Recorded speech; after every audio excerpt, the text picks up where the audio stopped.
pense de l'éducation en 2023? Alors, toute une question d'ouverture, mais je vais tenter d'y répondre avec le plus de transparence possible, évidemment, et à partir de non seulement mon bagage d'expérience, mais aussi de mon vécu.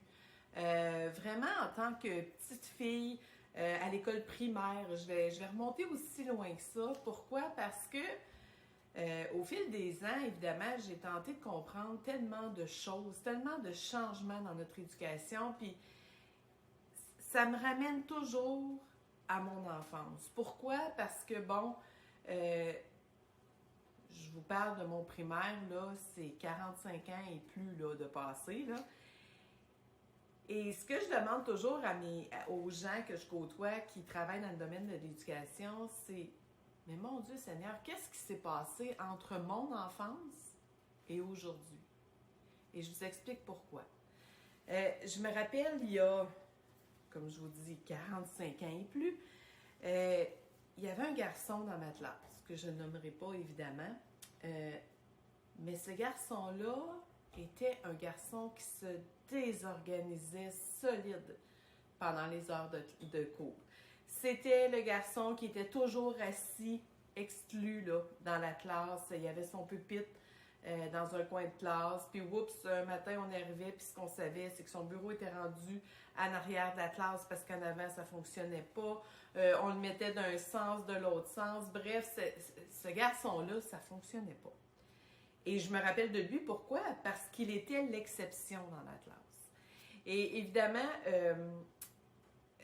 le directeur venait souvent le chercher, il passait des journées dans sa classe, mais n'en demeure pas moins que c'était un enfant qui était tellement drôle et qui venait chercher l'attention qu'il avait besoin par ses niaiseries qu'il pouvait faire.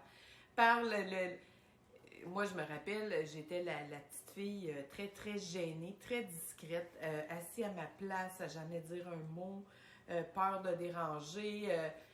Moi, j'étais un peu à l'extrême de lui, si on peut dire, mais mon Dieu Seigneur, que je me rappelle des fous rires que j'ai eus grâce à lui, je dirais, parce que c'était des moments que je me souviens qui étaient drôles pour moi dans ma vie. Alors, il n'a pas été juste dérangeant dans ma vie, il n'a pas été juste dérangeant dans la classe. Probablement pour l'enseignante, c'est sûr, et les enseignantes, parce que cet élève-là m'a suivi pendant quelques années. Je ne sais pas pourquoi, mais j'ai souvent été dans sa classe. Et évidemment, arrivé au secondaire, je l'ai comme perdu de vue. Pourquoi? Moi, je pense que c'est un élève qui a abandonné l'école très rapidement. Bref, tout ça pour vous dire que il y a 45 ans, l'enfant était ce qu'il est aujourd'hui. Hein? Et moi, ce que je dis toujours, c'est arrêtez de croire et de vouloir, de croire que l'enfant peut changer et de vouloir le changer. Pourquoi? Parce que c'est tout son environnement, c'est l'environnement qu'on lui offre, c'est la qualité de vie familiale qu'on lui offre, c'est ce que la société lui offre qui fait ce qu'il est devenu, ce qu'il est rendu aujourd'hui. Alors, l'enfant n'est pas responsable du résultat qu'il est aujourd'hui. Alors ça, il faut se le dire, ça, pour moi, ça, c'est important. Et moi, une phrase que je dis souvent, c'est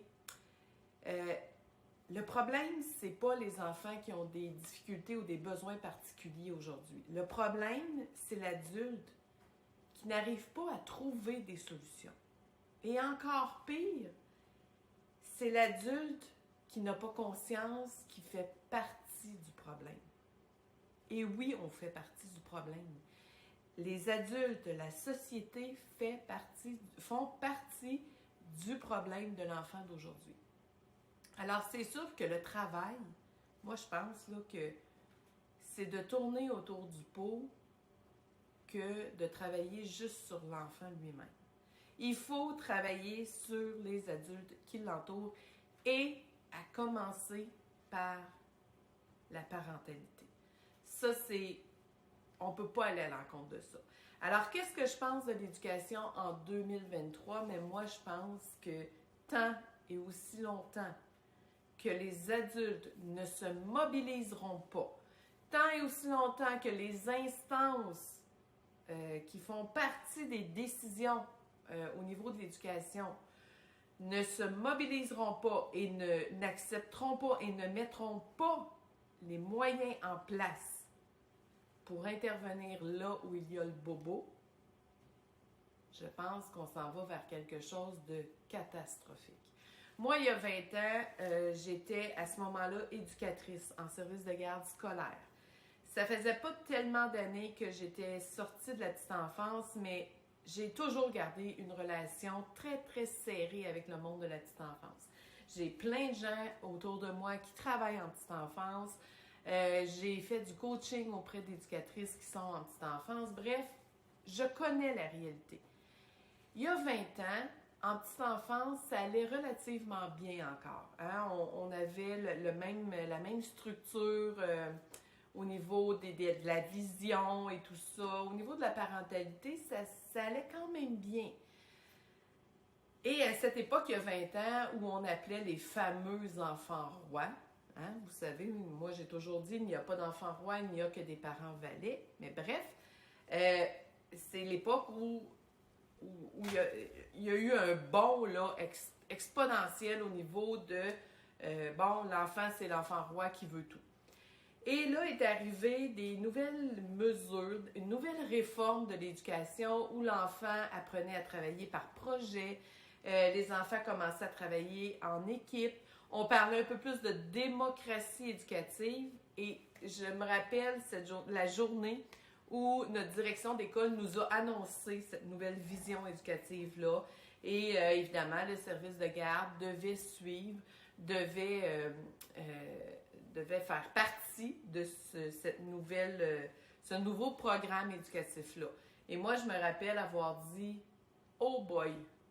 Quelle erreur monumentale nous sommes en train de faire! » On est en train, vous allez voir que d'ici quelques années, pas tellement longtemps, dans pas tellement long, ça va être... le résultat sera pas bon. Et je me rappelle à ce moment-là m'être fait dire « Madame Mathieu, ayez de l'ouverture. Travailler auprès des enfants, ça demande de l'ouverture et c'est là que vous allez devoir le prouver. » Et à partir de ce jour-là, je me suis régulièrement fait dire « Madame Mathieu, il faut être démocratique. Madame Mathieu, les enfants ont le droit à leur opinion. Madame Mathieu, les enfants doivent travailler en équipe, doivent travailler ensemble. » Et je m'y conformais.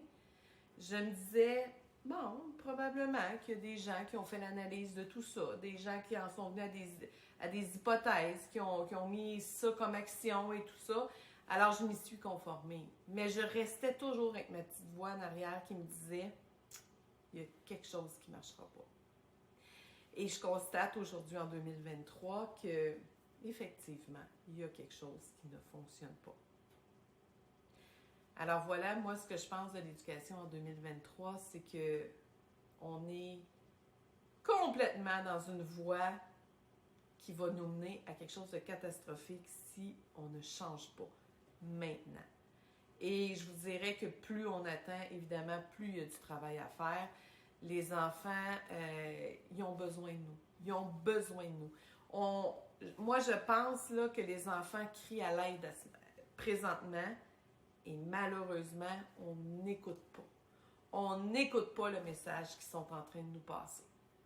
On travaille sur les comportements, on travaille sur des moyens, on ajoute des moyens, mais on ne soigne pas le bobo. C'est comme si je vous disais, vous avez une plaie ouverte, je vais vous mettre des pansements, des pansements, des pansements. Même si l'infection prend dans votre plaie, c'est pas grave, on va mettre des pansements. Mais à un moment donné, on va arriver où? À la gangrène et on coupe le membre? Moi, c'est comme ça que je vois l'éducation 2023. Et pourtant, il y en a des choses à faire. Il y en a des choses à faire. Alors voilà, c'était ma réponse à la première question. J'espère que je vais pouvoir continuer à exprimer en toute honnêteté, avec transparence, vraiment mes pensées. Alors, comment je vois ça pour l'avenir? Comment je vois l'éducation saine, bienveillante et bien traitante? Merci.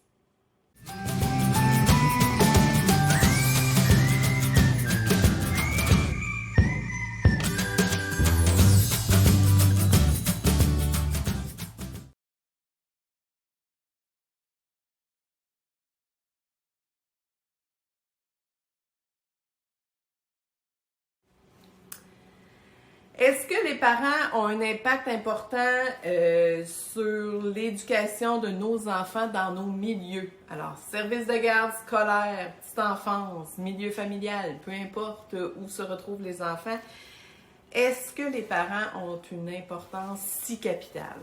Et moi je vous dirais que c'est la raison. C'est la raison. Les dernières années ont fait que les familles, les statuts familiaux ont changé. Les valeurs familiales ont changé. Le contexte familial a changé. La vision familiale a changé.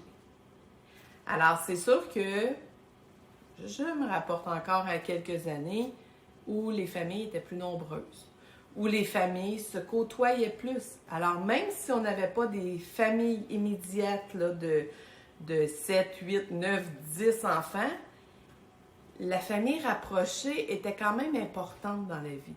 Alors, qu'est-ce que ça faisait? Bien, on se réunissait. Alors, les cousins, les cousines étaient là, les oncles, les tantes. Si un enfant, pendant le souper de Noël, faisait quelque chose de pas correct, avait une attitude ou un comportement déplaisant, ben la mamie, le papy, l'oncle, la tante pouvaient dire à l'enfant « non, non, non, non, là, ça, on fait pas ça. » Entre cousins et cousines, les liens se créaient. Alors, la sociabilisation se faisait aussi au sein de la famille immédiate. Maintenant, c'est plus ça. On est un peu éclaté, hein? Même au niveau des parents. Alors, les parents sont éclatés, les familles ont éclaté. Dans la vie d'un enfant, rentre un beau-père, une belle-mère. Le lendemain, oups, ces enfants-là tombent avec des nouveaux demi-frères, demi-sœurs. Oups, au bout de 6 mois, ça ne fonctionne plus. L'enfant perd les liens qu'il avait établis avec ses nouveaux demi-frères, demi-sœurs, parce qu'on ne s'en cachera pas. Hein? Les enfants, très tôt, là, commencent à donner des titres aux gens qui rentrent dans leur vie. À la maison, les premiers repères, les premiers ancrages devraient être créés là. Est-ce qu'il y en a encore beaucoup? Je peux comprendre le papa ou la maman qui a son enfant une semaine sur 2.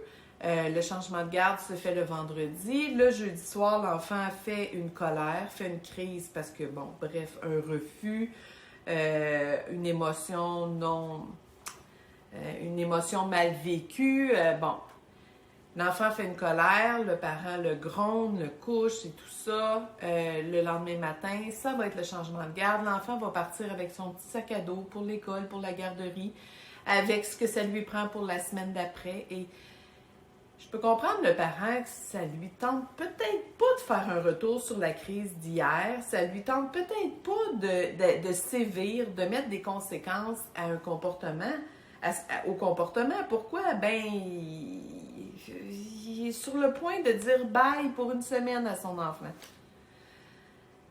Pendant ce temps-là, l'enfant perd énormément d'ancrage, il perd énormément de points de repère.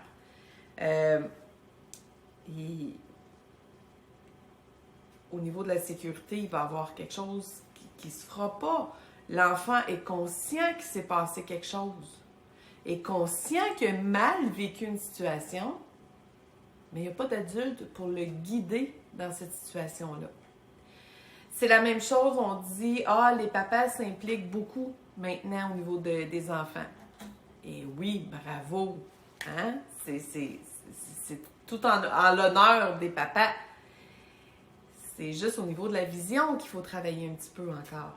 Hein? Combien de papas vont essayer d'être très cool avec leurs garçons et pour leur fille, c'est leur princesse. Alors, ils partent déjà avec une vision et un petit peu, avec un peu de laxisme dans tout ça. La maman, c'est connu. Ça fait partie de l'évolution de l'homme, ça fait partie des responsabilités humaines. La maman a un côté disciplinaire, a un côté encadrante, sécurisante, qui est vraiment à considérer, qui est vraiment qui donne des résultats qui sont différents. Alors, moi, ça, c'est ma vision. Et pourtant, je peux vous assurer que je suis une personne qui, au fil des années, ce sur quoi j'ai le plus travaillé, c'est l'ouverture.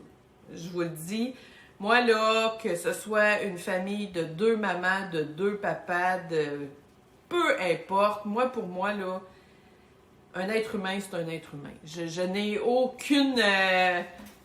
aucun jugement là-dessus. Où je commence à trouver ça un peu plus difficile, c'est s'il y a un impact sur vraiment l'enfant. Et si on parle de parents, par exemple, d'homoparentalité, bien c'est sûr que moi, il y a 25 ans, je travaillais dans un service de garde où il y avait une petite cocotte, une petite fille, qu'elle avait 2 mamans. Mais c'était fait de façon tellement bienveillante. Ce mode de vie-là était tellement bien, que ce soit au niveau émotionnel, que ce soit au niveau de la compréhension, que ce soit au niveau de... C'était tellement bien fait auprès de l'enfant que c'était un enfant, wow!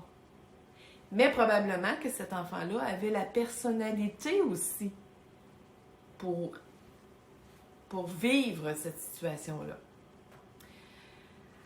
Alors, c'est sûr que, est-ce que l'éducation part à la maison? Tout à fait, à 150%. Et quand je vous disais tantôt, les instances qui entourent les structures éducationnelles et tout ça, l'organisation devrait vraiment apporter autant d'aide à la parentalité qu'ils en apportent aux enfants. Et je m'explique. Je vous donne un exemple. Un enfant qui démontre des troubles de comportement à l'école, et je parle là, de façon récurrente, là, qui demande de mobiliser des professionnels, qui demande de mobiliser du personnel là, de façon journalier quotidien, pour moi, il y aurait obligation de formation, ou appelez ça comme on veut, là, d'accompagnement parental. Par exemple, j'obligerais que pendant, exemple, 6-7 semaines, il y ait des soirées d'information où on va aider les parents à se joindre, dans le fond, à l'organisation pour régler la situation. Parce que ce qu'on se rend compte, c'est que souvent, l'enfant qui se désorganise de façon journalière, à la maison, il y a des choses qui ne sont pas faites. Et c'est là que ça part. Je peux comprendre le parent qui dit, moi, à la maison, là, jamais je vis ça avec mon enfant. Je peux comprendre. La différence, c'est qu'à la maison, au niveau social, il est peut-être tout seul dans sa chambre avec ses jouets. Il est peut-être juste avec son petit frère ou sa petite sœur qui veut rien savoir de jouer avec lui. Il est peut-être avec son grand frère ou sa grande sœur qui n'a pas non plus d'intérêt à jouer avec lui. Alors que lorsqu'il arrive à l'école, on lui demande, on lui impose un savoir-vivre. On lui impose d'avoir une attitude acceptable en société. Et il est démuni. Il est démuni parce que il le vit juste à l'école. Et ça ne fait pas son affaire parce que c'est pas facile d'acquérir les savoir-vivre et les savoir-être acceptables. C'est pas facile. Donc, oui, ça part de la maison. Votre enfant vit une situation problématique en service de garde. Avant d'accuser les gens qui passent la journée avec lui, je pense qu'il est essentiel de se recentrer sur nous-mêmes et de regarder c'est quoi mon attitude comme parent? C'est quoi mon approche au niveau de l'éducation de mon enfant? Et qu'est-ce que je peux faire? Comment je peux apporter mon soutien à l'école? Et n'hésitez pas à aller chercher de l'aide. Il y a des gens qui ont la compétence de le faire. Alors moi, je pense que la problématique que nous vivons actuellement en 2023 au niveau de l'éducation, oui, c'est triste à dire et c'est sans accusation, c'est sans jugement. C'est vraiment, des fois c'est inconsciemment, mais oui, ça part de la maison.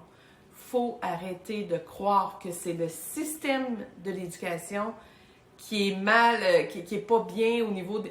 Et là, je parle évidemment au niveau comportemental, savoir-vivre, savoir-être, OK? Je parle pas au niveau des apprentissages encore. Je parle pas... y a des choses que, oui, le système de l'éducation devrait mettre en place, mais moi, je parle au niveau des comportements qu'on rencontre, là. Des enseignants qui se font frapper, des éducateurs, des éducatrices qui se font cracher dessus, des enfants qui font des crises à battre les autres, à revirer des chaises à l'envers, des tables à l'envers. C'est un manque de savoir-vivre, c'est un mal-être, c'est un manque de savoir-faire. Et il faut agir avec ces enfants-là. Et oui, ça part de la maison. Moi, quand je dis à un enfant, à l'heure du dîner, tu restes assis, tu peux jaser avec tes amis, mais tu ne te promènes pas, ben moi, dans ma tête, je suis en train de lui dire, quand tu vas arriver au restaurant, je pense pas que les propriétaires de restaurants vont accepter que tu te lèves et que tu cours partout. Alors, c'est mon rôle de lui apprendre qu'il doit rester assis pendant quelques minutes. C'est la même chose à la maison. Les savoir-être, les savoir-faire commencent à la maison. Et ensuite, les savoirs, hein, les connaissances que l'enfant va acquérir, oui, ça va relever de nos milieux de l'éducation.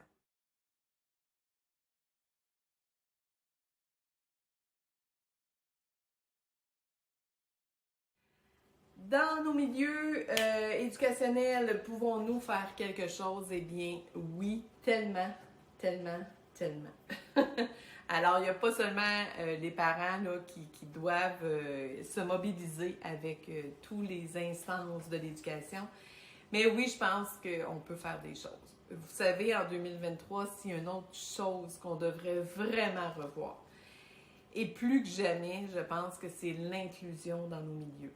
Alors, quand je parle d'inclusion, je parle vraiment d'un enfant avec un besoin particulier.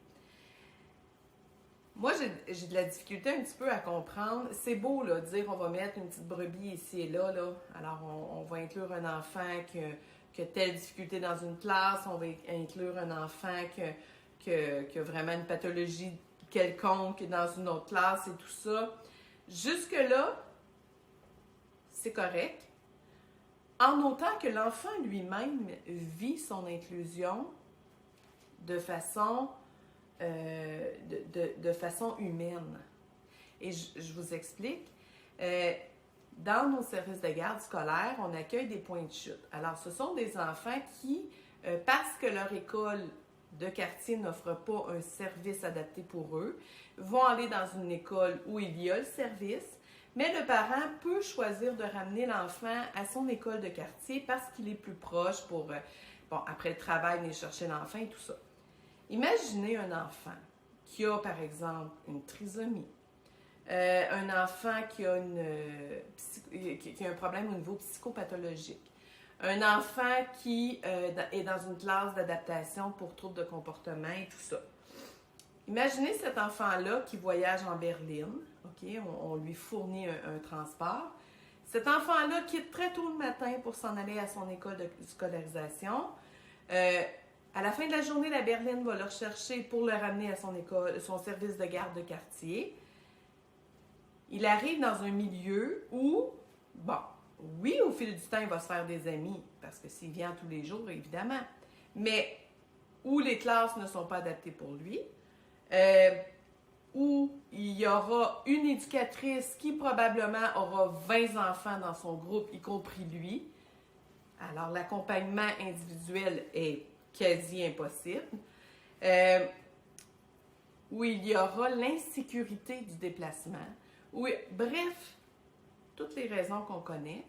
Cet enfant-là peut être quitté à 7 heures le matin chez lui. Il va peut-être partir à 5h30, 6h du service de garde le soir. Humainement, là, je ne sais pas qui trouve ça correct, mais je pense que ces personnes-là ne sont pas là Ils ne sont pas dans nos milieux pour observer ce que ces enfants-là vivent. Alors, ces enfants-là arrivent dans nos milieux, sont désorganisés, sont fatigués, brûlés de leur journée, parce que probablement qu'ils ont eu à vivre, à travers toutes leurs différences, des situations pas faciles. Ils ont eu l'insécurité de la route. Peut-être qu'ils ont été pris dans le trafic avec la berline. Peut-être que le chauffeur s'est fâché après un élève dans la berline. Peu importe, là, peu importe. Imaginez tout ce qui peut arriver. Cet enfant-là arrive, il est accueilli peut-être pas par la même personne parce que, bon, on a un manque de personnel dans nos milieux. Bref, un paquet de raisons font que le taux anxiogène là, est à son apogée, est à son maximum. Et là, on voudrait que cet enfant-là termine sa journée sous un vent de tranquillité, de calme. On voudrait que le personnel soit bienveillant avec lui, alors qu'on le met dans un contexte épouvantable. Que même un adulte, peut-être, aurait de la difficulté. Je vous donne un autre exemple si je parle de classe, si je parle académique. Comment se fait-il qu'un enfant qui a des troubles, vraiment, là, des troubles, soit les 10 ou peu importe, là, on connaît les troubles, alors on le met dans une classe, on l'inclut dans une classe régulière où il y a des enfants qui vont être très forts, il y a des enfants qui vont avoir plus de difficultés, il y a des enfants à troubles de comportement, il y a des enfants qui sont TDAH, il y a des enfants qui... Et là, l'enseignante doit, elle, assurer, être capable de répondre aux objectifs académiques, de répondre, puis que tout se passe bien. Alors que peut-être qu'il y a des enfants dans cette classe-là qui, arrivés au secondaire, vont peut-être tout simplement abandonner. Pourquoi? Parce qu'ils n'ont pas les capacités, parce qu'ils se sont peut-être découverts des aptitudes pour un métier professionnel qui vont exceller, qui vont être wow. On parle beaucoup d'enfants HP, hein, à haut potentiel, ce qui était la douance avant. Ces enfants-là, on les met dans des classes de réguliers, où il y a, n'oubliez pas, nos faibles, où il y a nos élèves avec des besoins particuliers, et on voudrait que ces enfants-là restent organisés, on voudrait que ces enfants-là n'aient pas de troubles de comportement, on voudrait que ces enfants-là attendent leur tour pour apprendre selon leurs capacités qui sont avec plus de potentiel. Comment se fait-il que ces enfants-là ne peuvent pas avoir quelque chose d'adapté pour eux? Ça va faire quoi rendu au secondaire? L'intérêt pour l'école va être pout. Moi, c'est ma vision. Alors, là où l'organisation éducationnelle, les instances doivent agir, c'est dans la structure des classes académiques. C'est là qu'il doit y avoir quelque chose de fait et maintenant. Non seulement ça va redonner la motivation aux enseignantes et aux enseignants de répondre aux besoins réels, mais ça va conduire, on parle de démocratie, là, on parle de répondre à des besoins, on parle de bienveillance. Ben, je m'excuse, la bienveillance commence par répondre au profil de l'enfant, vraiment. Arrêtons de dire que parce qu'on met un enfant qui a des troubles dans une classe régulière, que cet enfant-là va vivre juste du succès. C'est faux. C'est faux.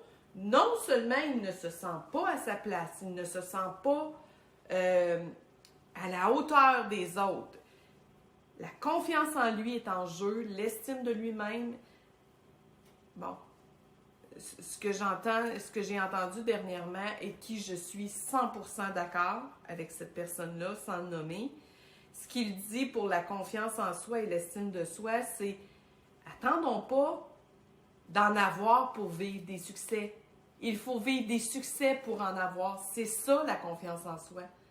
Alors, si on adapte la classe, l'environnement à ces enfants-là, ils vont développer la confiance en soi. Ils vont vivre des réussites. Et c'est ce qu'on veut, qu'ils vivent des réussites. Alors arrêtons de dire que tout va bien aller puis qu'on va améliorer leur situation. C'est faux.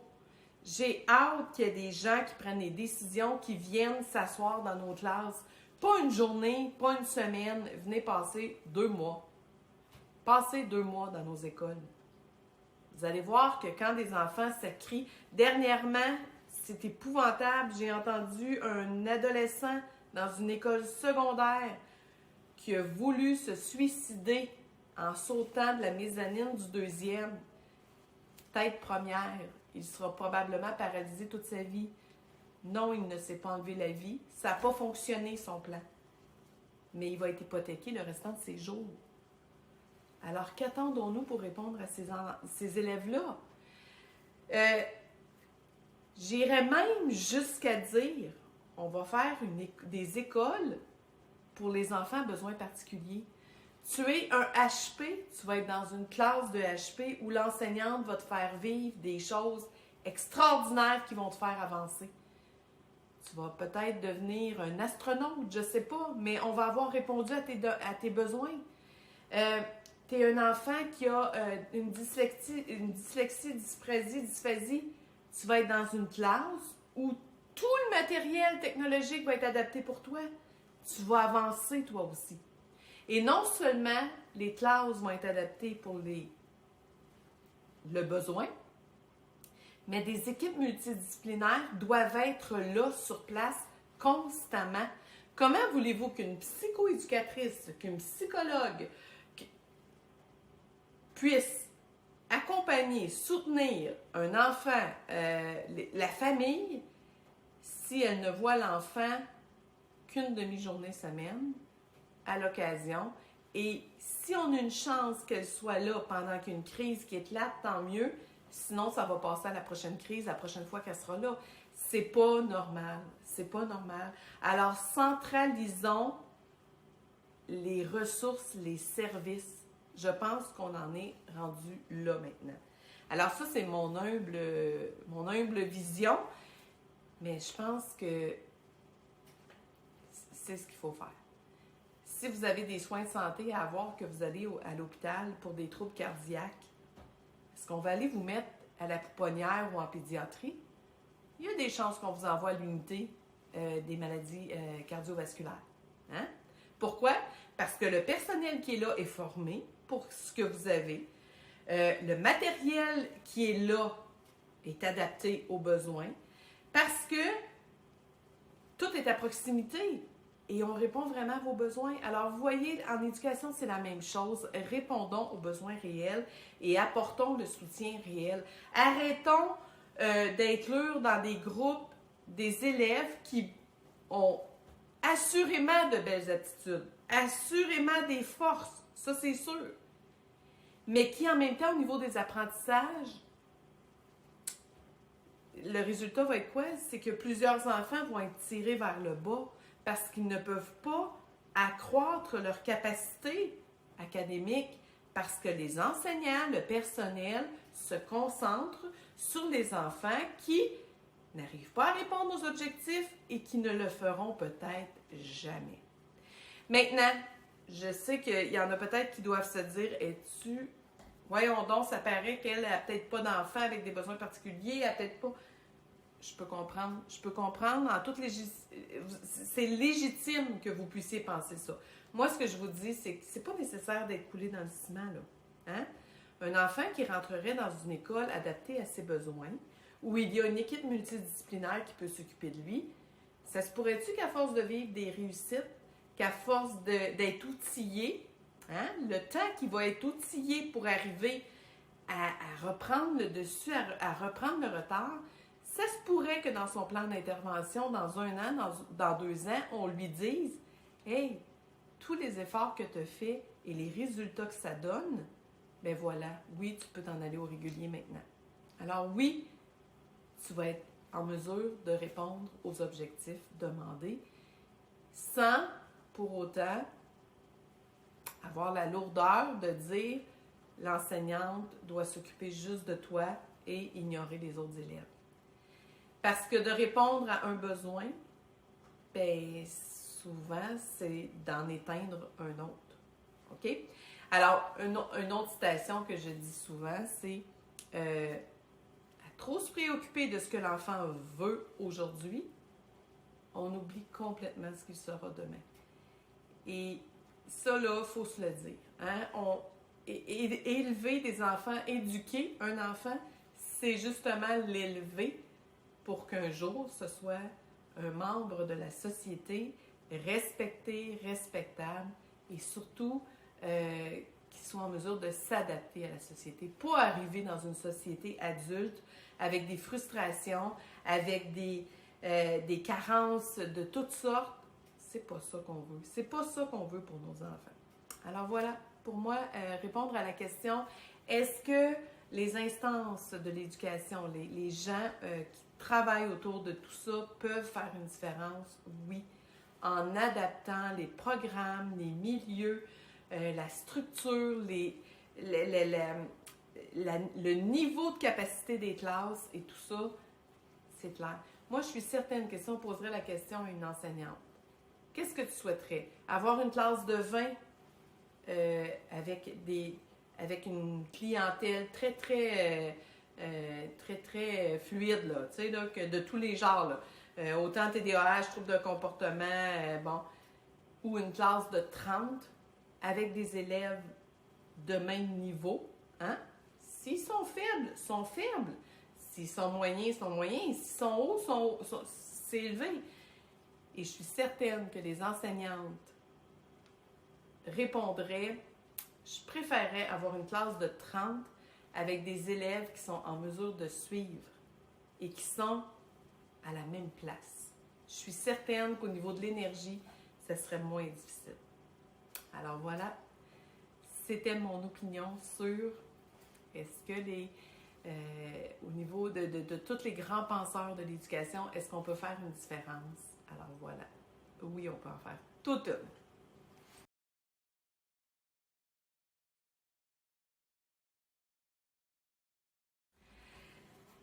Eh bien, à cette dernière question, est-ce que les éducateurs, les éducatrices en service de garde doivent revoir leur qualité, leur aptitude, leurs compétences, leur... Oh là là, ça c'est une autre belle question pour terminer. La première chose, moi, que je dirais à tout le personnel en service de garde, c'est est-ce que vous êtes là pour changer le monde? Ben, il y a la belle phrase qui dit un enfant à la fois, peut-être. Mais est-ce que à vous seul, vous allez changer le monde? Mais non. Mais non. Par contre, si vous arrivez à faire la différence dans la vie de 1, 2, 3, 10 enfants, bravo. C'est mission accomplie. Hein? Pour toutes les raisons que j'ai données à travers les autres questions, à travers mes autres réponses, c'est sûr que si les parents ne se mobilisent pas, si les instances de l'éducation ne se mobilisent pas, à vous seul, évidemment, vous n'y arriverez pas. Par contre,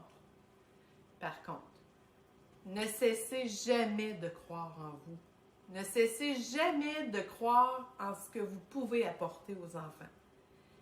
Parce que vous avez tout ce qu'il faut pour, oui, faire une différence. OK? Alors, c'est sûr que, est-ce que tout le monde a les compétences et les attitudes pour le faire?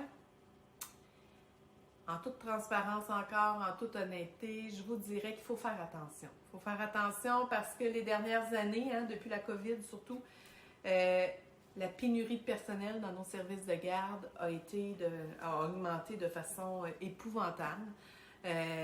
On a vraiment des difficultés à recruter les gens et cela a amené un peu le processus d'embauche à la légère, si je pourrais appeler ça comme ça. Et là, j'enlève rien à personne. Hein? Tous les gens qui sont là pour les bonnes raisons, vous êtes d'une importance capitale. Ça, là, tenez-le pour compte. Sans vous, là, que ça serait pas le fun. Ça serait pas le fun ce qu'on vivrait actuellement. Mais n'en demeure pas moins que, au niveau des compétences et de l'expérience, nous avons de plus en plus de gens qui arrivent dans nos milieux avec très peu, sinon pas d'expérience. Alors, si vous faites le calcul, si vous faites l'addition comme il faut, enfant avec de plus en plus de besoins, versus éducateur, éducatrice avec moins d'expérience et de compétences, ben c'est sûr que ça fait pas un beau mix. Hein? Le résultat, à la fin, il n'est pas très, très positif.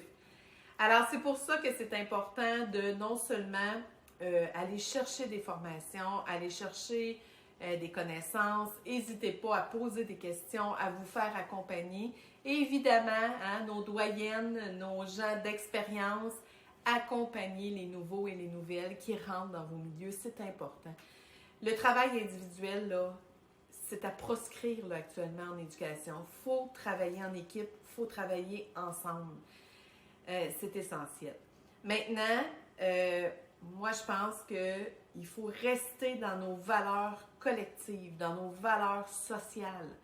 Alors, le respect, c'est non négociable. L'engagement, c'est non négociable. La loyauté, au niveau de l'enfant, évidemment, la bienveillance. Alors ça, là, c'est des bases essentielles. Expérience, pas expérience, compétence ou pas, c'est essentiel. Alors ça, il faut rester avec ça. Il faut aussi faire attention, celles qui ont fait de mes formations, celles qui ont déjà fait de mes formations, m'avez sûrement déjà entendu dire, il existe ce que j'appelle des éducapayes. Hein? Des personnes qui viennent chercher leur paye et qui n'ont ils ne ressentent aucune responsabilité face à l'éducation des enfants. Pourquoi? Parce que qu'est-ce qu'on entend, c'est qu'il n'y a plus rien à faire. Ça n'a pas de sens, on n'a pas de service, on n'a pas de ressources, on n'a pas... OK, c'est beau là, c'est beau, on le sait tout ça là. Et moi, je pense sincèrement que peu importe le parti politique qui serait là, peu importe les gens qui sont là, quand même qu'il arriverait 150 000... si on frappait 150 000 professionnels frappaient à la porte du gouvernement en disant on veut aider, moi je pense qu'on est rendu à un point où le gouvernement dirait yes, on paye, on a besoin de vous. Mais il n'y en a pas. Il n'y en a pas. Alors on fait quoi pendant ce temps-là? On abandonne nos enfants? Encore là, je réfère à celles qui ont peut-être fait de mes formations. Moi, ce que je dis des fois, c'est hey, qu'est-ce qu'on ferait si les médecins d'aujourd'hui disaient vous avez un cancer, madame, mais je ne pourrais pas vous soigner parce que malheureusement, on n'en guérit pas tant que ça des cancers. Malheureusement, il y a des gens qui décèdent de cancer. Alors moi, j'ai choisi de ne plus soigner de cancer. Imaginez si on entendait ça. Imaginez l'enseignante qui dirait moi, j'enseigne plus à cet élève-là, il n'est pas capable de faire des mathématiques. Il aura beau être bon en français, mais en mathématiques, il n'est pas bon. Alors, je ne lui enseigne plus. C'est pas ça. Alors, même si on n'a pas de ressources, même si on n'a pas ce qu'il faut, on doit être là pour les enfants jusqu'à la dernière goutte, la dernière minute. Ils ont besoin de nous. Alors, on va faire avec ce qu'on a. Qu'est-ce que ça prend pour éduquer un enfant? C'est pas compliqué. Ça prend du savoir-vivre, ça prend un savoir-faire et un savoir-être surtout. Surtout, moi, quand je travaille auprès des éducateurs et éducatrices, c'est surtout le savoir-être. Si je ne suis pas à l'écoute des enfants, si je ne suis pas capable d'observer les besoins d'un enfant, et là, c'est là que je dis des fois, vous êtes une éducapaye ou un éducapaye. Vous venez chercher votre paye avec le moindre souci de faire une différence. Et ce qu'on a besoin actuellement, est-ce que c'est des gens avec des diplômes puis des... Non, on a besoin de gens qui veulent faire la différence pour les enfants. Ce que j'entends beaucoup aussi, c'est oui, mais on aura beau le faire ici, mais à la maison, il n'y a rien qui se fait. Dites-vous une chose, c'est que dans votre vie, dans votre parcours professionnel auprès des enfants, assurément, vous aurez peut-être juste 1, 2, 3 enfants pour qui vous allez faire la différence, mais ils vont se rappeler de vous toute leur vie. Toute leur vie, vous allez être dans leur pensée. Alors, si ce que vous avez mis dans leur tête, c'est du positif, de la bienveillance, des bonnes manières, bingo! Toute leur vie, dès qu'ils vont faire quelque chose de bienveillant, qu'ils vont faire quelque chose de significatif pour eux, pour leur famille, pour la société, ça viendra peut-être de vous. Alors voilà,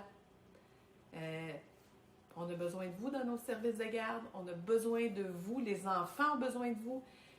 N'hésitez pas à offrir votre aide pour accompagner les familles aussi. On a énormément de parents qui sont démunis, qui ne savent plus quoi faire avec leurs enfants. Ils sont conscients qu'il y a un problème parce que l'école, la garderie les appelle constamment. À la maison, ils ne vivent pas ce problème-là, ils ne savent plus quoi faire. Alors, vous devriez avoir les attitudes et ce qu'il faut pour les accompagner. N'hésitez surtout pas. Alors voilà, c'était la réponse à ma question. Et je sais que le questionnaire, j'ai répondu à plusieurs de vos questions. J'en ai encore beaucoup à répondre, mais bon, je ne veux pas que ça s'éternise trop longtemps non plus. Je referai des vidéos avec vos questions éventuellement. Mais j'espère avoir répondu à certaines questions. C'est sûr que c'était assez subjectif parce qu'en fait, vous me demandez ce que moi je pense de telle situation ou de telle problématique. Mais n'oubliez jamais que sans vous, ben, c'est sûr que ça serait encore pire. Là, hein? Ça serait vraiment catastrophique. Alors, je pense qu'il faut se mobiliser plus que jamais. Il faut répondre aux besoins réels des enfants et non pas essayer de les mettre dans un cadre à quelque part. Là, j'ai l'impression que les enfants, c'est un peu des pions, là, qu'on essaie de trouver des places ici et là, qu'on essaie de combler. Bon, on est obligé de les prendre, alors on va les mettre là. Mais ça ne devrait pas être ça, l'éducation. Alors, selon moi, ça ne devrait pas être ça. Alors, oui, on a un manque de personnel, on a un manque de ressources, mais il faut juste réfléchir à comment on peut améliorer et favoriser, finalement, le quotidien des enfants et surtout les ramener à l'importance de leur rapport au sein de la communauté parce qu'il ne faut pas oublier que c'est notre société de demain. Et moi, personnellement, je vous dirais que ça me fait vraiment peur. Vraiment. En tout cas, bref, à chacun son opinion. Mais il faut faire quelque chose et il n'est pas trop tard. Oui, on peut faire des choses. Et des idées, là, j'en ai tellement dans ma tête. Il s'agit juste de les faire passer des fois. Et je sais que c'est la partie qui est difficile, mais je ne lâche pas prise. Pourquoi? Parce que je me dis, peut-être qu'un jour ça portera fruit. Ou en attendant, peut-être que vous qui m'écoutez à la maison, bien, vous êtes peut-être capable de vous remotiver et d'aller chercher quelque chose qui va faire en sorte que on lâche pas. On lâche pas parce qu'il ne faut pas lâcher. Hein? On est peut-être devant une vague énorme. On doit traverser le bateau. Alors, il faut ramer dans le même sens. Puis, il faut mettre le cœur à l'ouvrage. Il faut mettre l'épaule à la roue pour y arriver. Alors, sur ce, je vous souhaite une belle journée. Et à la prochaine, évidemment, à la prochaine petite capsule réponses et questions que ça me fait toujours plaisir de répondre. Alors, bye! Bonne journée!